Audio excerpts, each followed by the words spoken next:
ہاں اس قرآن کے ذریعے سے نصیحت کرتے رہو تاکہ قیامت کے دن کوئی اپنے اعمال کی سزا میں ہلاکت میں نہ ڈالا جائے۔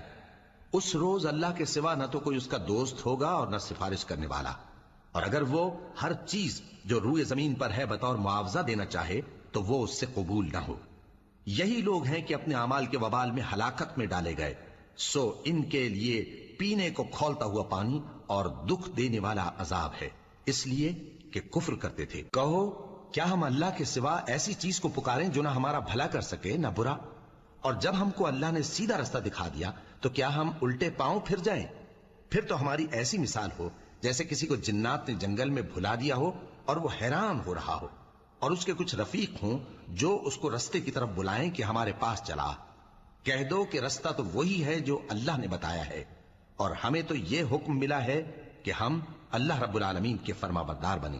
اور یہ بھی